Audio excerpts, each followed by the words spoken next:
பரலோக ராஜ்யம் இருக்கிறது. ஆனா உலகத்தின் ஐஸ்வர்யம் என்று சொல்லுகிறார்களே, அதற்குள் பாதாளம் இருக்கிறது, மரணம் இருக்கிறது.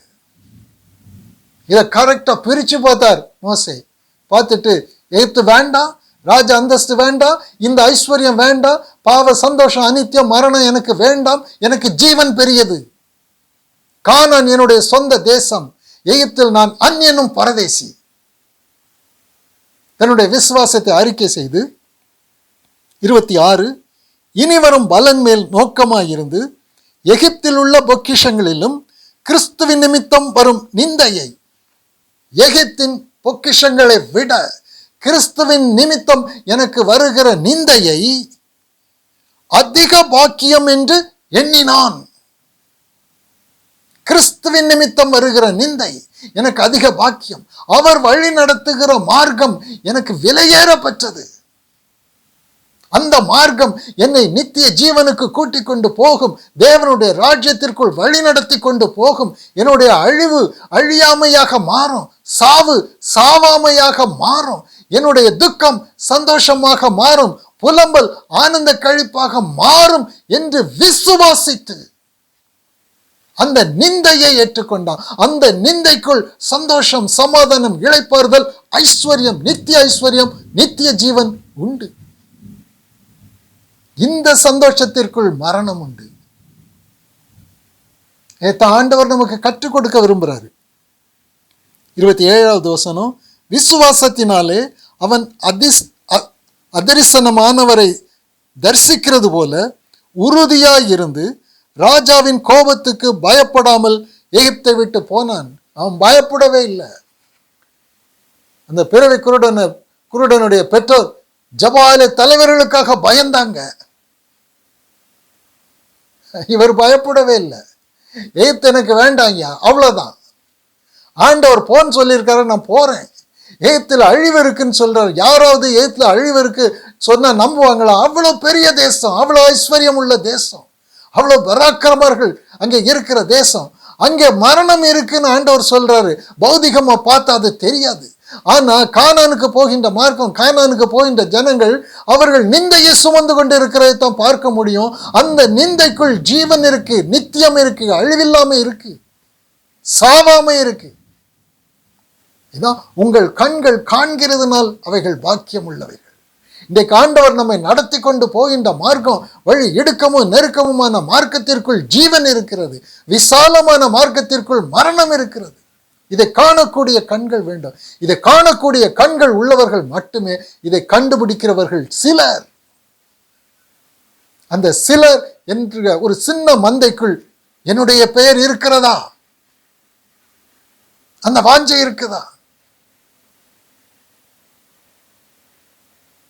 இதைத்தான் ஆண்டவர் சுட்டி காட்ட விரும்புகிறார். அவன் ராஜாவின் கோபத்துக்கு பயப்படாமல், யாருடைய கோபத்துக்கும் பயப்படாதீங்க. தேவன் உங்க பட்சத்தில் இருக்கும்போது யார் உங்களை பகைத்தால் என்ன? உங்களுக்கு விரோதமாக இருப்பவன் யார்?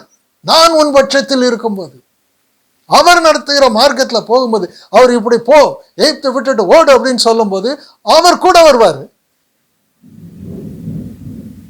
அதைத்தான் 29வது வசனத்துல பார்க்கிறோம். அதே அதிகாரத்துல, விசுவாசத்தினாலே அவர்கள் சிவந்த சமுத்திரத்தை உலர்ந்த தரையை கடந்து போகிறது போல கடந்து போனார்கள். எகிப்தியர் அப்படி செய்ய துணிந்து அமிழ்ந்து போனார்கள். போக முடியாது. தேவனுடைய மார்க்கத்தில் தேவனுடைய பிள்ளைகள், ஆவிக்குரிய ஜீவன்கள் தான் போக முடியுமே தவிர மனுஷர்கள் போக முடியாது. உனக்கு அங்கே இடம் கிடையாது. அது பரலோக ராஜ்யம். நீ ஆவிக்குரிய ஜீவனாக மாறிதான் நீ போகணுமே தவிர பௌதிகத்தோட மாம்ச ரத்தத்தோட நீ பரலோகத்துக்குள்ள போக முடியாது. நீ அறிக்கை பண்ண ஆண்டவர் சொல்றாருல, நீ கானான் வாசின்னு சொல்றாரு. நித்திய ஜீவனை உங்களுக்கு கொடுப்பேன் என்பது அவர் நமக்கு செய்திருக்கிற வாக்குத்தத்தம். லூக்கா 12வது அதிகாரத்துல பார்க்கிறோம் இல்லையா? தேவனுடைய ராஜ்யத்தையே தேடுங்கள், அப்பொழுது இவைகளெல்லாம் உங்களுக்கு கொடுக்கப்படும். இப்போ எதை தேடிட்டு இருக்கீங்க? லூக்கா 12வது அதிகாரம் 28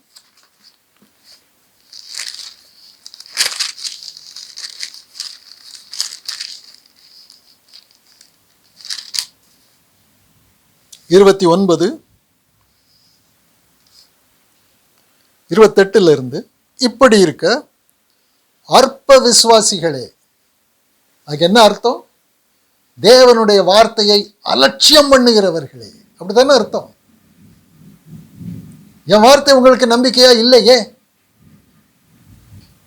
அதான அர்த்தம். என் வார்த்தை உங்களுக்கு நம்பிக்கைக்குரியதாக இருக்கிறதா?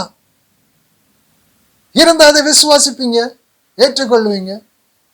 உங்களுக்கு உலகமோ உலகத்தாருடைய வார்த்தை உங்களுக்கு பெருசாக இருக்கு. உங்க பாரம்பரியம், உங்க பெற்றோர்கள் சொல்லுகிற வார்த்தை உங்களுக்கு பெரியதாக இருக்கிறது. சமுதாயம் சொல்லுகிற வார்த்தை உங்களுக்கு பெருசா இருக்கு. இவ்வளவு பெரிய உலகத்தை விட்டுட்டு என்னங்க பரலோகத்தை தேட போறீங்க? உலகத்துல சந்தோஷமா இருக்கக்கூடிய வாழ்க்கையை பாருங்க, இப்படிதான் சொல்லிக் கொடுப்பாங்க. அழிவு வரும்போது தான் தெரியும், சங்காரம் ஆகும்போது தெரியும். நோவாவின் காலத்துல அப்படித்தான் 100 வருஷம் நீதியை குறித்து அவர் பிரசங்கித்துக் கொண்டு இருக்கும் பொழுது ஒருவர் கூட மனம் திரும்ப இஷ்டம் இல்லை. அழிவு வரப்போகுதுங்க, அதுக்கு முன்னாடி நீங்க ஆயத்தமாகுங்க. உங்க வாழ்க்கை புசிப்பு, குடிப்பு, பெண் கொடுப்பு, பெண்ணெடுப்பு, இந்த உலகம் உலகம் உலகம், இந்த வாழ்க்கையை விடுங்க, அவருடைய வார்த்தையை கனப்படுத்துங்க. கேட்பதற்கு ஒருத்தர் கூட கிடையாது. எப்படி அவர்களுக்கு விடுதலை கிடைக்கும்? ஆண்டவர் என்ன சொல்றாரு?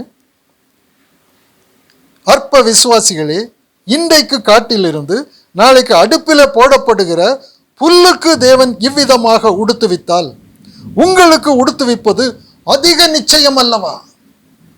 ஒரு புல்லுக்கு தேவன் வச்சிருக்கிற கரிசனை இப்படி இருக்குமானா, உங்க மேல எவ்வளவு அதிகம் கரிசனை வச்சிருப்பாரு.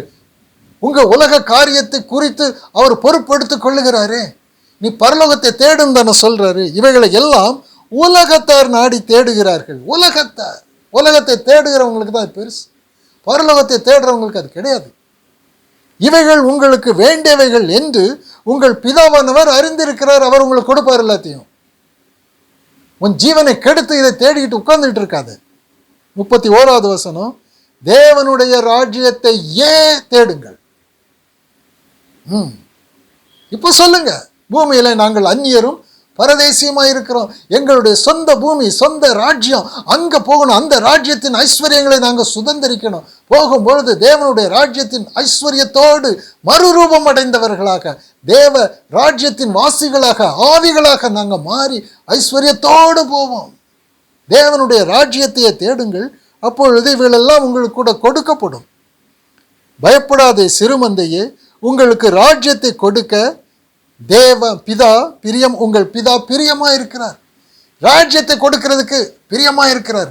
அந்த ராஜ்யத்துக்குள் போக வேண்டும் என்கிறதற்கு யாருக்காவது பிரியம் இருக்கா?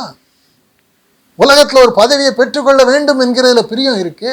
உலகத்தில் பணம் சேர்க்க வேண்டும், வீடு கட்டணும், பிளாட் வாங்கணும் என்கிறதுல பிரியம் இருக்கு. உன் பிளாட் பரலோகத்தில் இருக்கா? இங்க பட்டா போட்ட பூமியில கூட ஒருத்தன் வில்லங்கம் பண்ணுவான், நடக்குது. அங்க உங்க பேர்ல பட்டா போட்டு கொடுக்கப்பட்ட பூமி அது நிரந்தரம். அங்க யாரும் வில்லங்கம் கொண்டு வரவே முடியாது. இங்க பிளாட் வாங்க தெரியுது, அங்க ஏன் பிளாட் வாங்க தெரியல? இங்க ஐஸ்வர்யத்தை சேர்க்க தெரியுது, அங்க ஏன் ஐஸ்வர்யத்தை சேர்க்க தெரியல? அதைத்தான் கேட்கிறார் ஆண்டவர். நீ உலகத்தான் இல்லையே, நீ பரலோக வாசி. ராஜ்யத்தை கொடுக்க தேவன் பிரியமா இருக்கிறார். அந்த ராஜ்யத்துக்கு போகின்றதற்கு ஒரு மார்க்கத்தையும் அவர் கொடுத்திருக்கிறார். அதில் எல்லாவற்றையும் அவர் கொடுத்திருக்கிறார். அந்த மார்க்கத்திற்கு நான் பிரவேசிக்க மாட்டேன், அந்த ராஜ்யம் எனக்கு தேவை இல்லை, அதை குறித்து நான் சிந்திக்க மாட்டேன் என்று இம்மைக்குரிய காரியங்களையே குறித்து குறித்து கவலைப்பட்டு கலங்குகிற இடத்துல தான் இருப்பாங்க. உலகத்துல நீ ஒன்றை சுதந்திரிக்கவே முடியாது. அது புகை போல போகும். ஆண்டவர் சொல்றார், சிறு மந்தையே பயப்படாது, உங்களுக்கு ராஜ்யத்தை கொடுக்க உங்கள் பிதா பிரியமாயிருக்கிறார். வார்த்தைகளை ஆண்டவரிடத்திலிருந்து நாம் பெற்றுக்கொள்ளும் பொழுது ஆண்டவருடைய வார்த்தை கனம் பண்ணும்படியாக, எப்படி மோசே தூக்கி தூர போட்டாரு, அவ்வளவு பெரிய பதவி, ராஜ பதவியை விஆர்எஸ் போட்டார், தூக்கி போடுங்க. ஆண்டவர் சொல்லும் போது அதை செய்யணும்.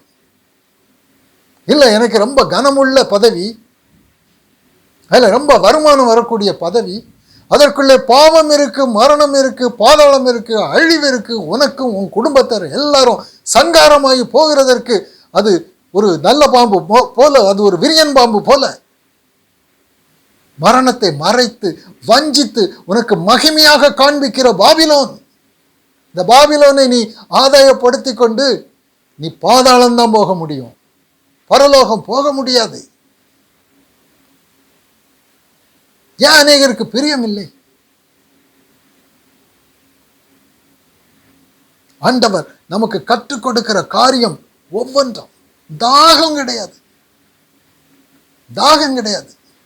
சங்கீதம் 42 பார்க்கிறோம் பாருங்க, தாகத்தை பற்றி பேசுவார் தாவீது, எப்படிப்பட்ட தாகம் என்று. சங்கீதம் 42 முதல் வசனம், மானானது நீரோடைகளை வாஞ்சித்து கதறுவது போல. நீரோடைகளை வாஞ்சித்து மானானது கதறுவது போல. தேவனே, என் ஆத்துமா உம்மை வாஞ்சித்து கதறுகிறது.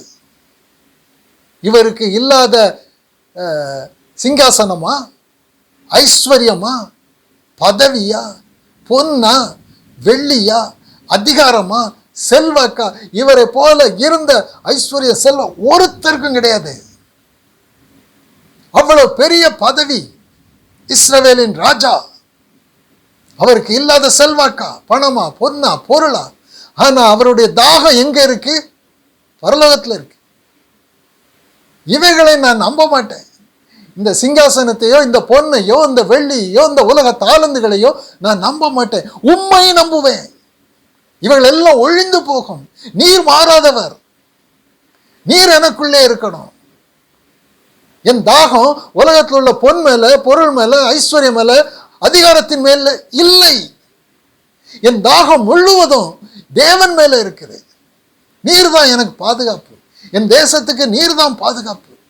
என் புஜபலன் அல்ல, என் பட்டயம் அல்ல, என் தேவனே எனக்கு பட்டயம், தேவனே எனக்கு அடைக்கலும் பலனும், ஆபத்து காலத்தில் அனுகூலமான துணை என் தேவன். உலகம் அல்ல. இது எந்த நேரத்திலும் மாறும். உலகம் மலைகள் நடு சமுத்திரத்தில் சாய்ந்து போகும். இன்றைக்கு மலை போல இருக்கும், அது சரிந்து போகும். தானியேல் அப்படித்தானே பார்க்கிறோம். 126க்கு தேசத்துக்கு அதிபதி, அது ஒரு நாள், அடுத்த நாள் சிங்கத்தின் கெவி. இதுதான் உலகம் தரக்கூடியது. அனித்தியமும் பாவமும் மறைந்து இருக்கக்கூடியது. பாதாளத்துக்கு கொண்டு போகுதா? அந்த சிங்கத்தின் கெபியிலிருந்து எப்படி தப்பித்தாரு? மரணத்திலிருந்து உயிரோடு எழுப்புகிற தேவன் மேல வைத்திருக்கிற நம்பிக்கை, அவருடைய வார்த்தையின் மேல் உள்ள நம்பிக்கை, அவரை கனப்படுத்துகிற கனம், சத்தியத்துக்கு சாட்சியான வாழ்க்கை. அதன் விளைவு சிங்கத்தின் கெபியிலிருந்து, மரணத்தில் இருந்து அவர் உயிரோடு எழுப்பப்பட்டார். பரலோகம் வாசிகள், நித்திய ஜீவ வாசிகள், இந்த உலகமும் உலகத்தில் உள்ளவைகள் எதன் மேலும் நம்பிக்கை வைக்காம அவர்கள் தேவன் மேலேயே நம்பிக்கை வைக்கிறவர்கள், தங்களை அந்நியரும் பரதேசியும் என்று அறிக்கையிடுகிறவர்கள். அவங்க பூலோகத்துக்குள்ள போன அவங்களுக்கு வாய்ப்பு எவ்வளவோ கிடைச்சிருக்கும், எவ்வளவோ செல்வாக்கை தேடி இருக்கலாம். ஆபிரகாமுக்கு திரளான ஐஸ்வர்யம் இருந்தது, எத்தனை பேருக்கு இருந்தது. அதையெல்லாம் வைக்க வேண்டிய இடத்துல தான் வச்சிருந்தாங்க. தேவனையே நம்பி இருந்தாங்க, தேவனுடைய வார்த்தையே நம்பி இருந்தாங்க. அவனுடைய நம்பிக்கை முழுவதும் தேவன் மேல, பூலோக தாளந்துகள் மேல் அல்ல. எந்த நேரத்திலும் கால வாரம் கிறிஸ்துவை தரித்து கொண்டு இருக்கணும். நான் அல்ல, கிறிஸ்துவை எனக்குள் பிழைத்திருக்கிறார் என்று சொல்றாரு. அவர் தான் சொல்வாரு, கிறிஸ்துவுடனே கூட சிலுவையில் நான் அறையப்பட்டேன், நான் அல்ல, கிறிஸ்துவை எனக்குள் பிழைத்திருக்கிறார் என்று சொல்லுகிறாரு. அவர் தான் அறிக்கை பண்ணுகிறது, இந்த உலகம், இந்த உலகத்தில் நான் அந்நியனும் பரதேசியுமாய் இருக்கிறேன். சிலுவை எனக்கு மேன்மைன்னு சொல்றாரு. அந்த சிலுவையினால் என்னுடைய பௌதிகம் அழிக்கப்பட்டது, பௌதிக உலகம் அழிக்கப்பட்டு அழிவில்லாத சரீரத்தில், அழிவில்லாத உலகத்தில் நான் பிரவேசித்து விட்டேன் என்று சொல்கிறாரு. அதுதான் சிலுவை குறித்த உபதேசம். அதை மேன்மையாக பார்க்கிறது.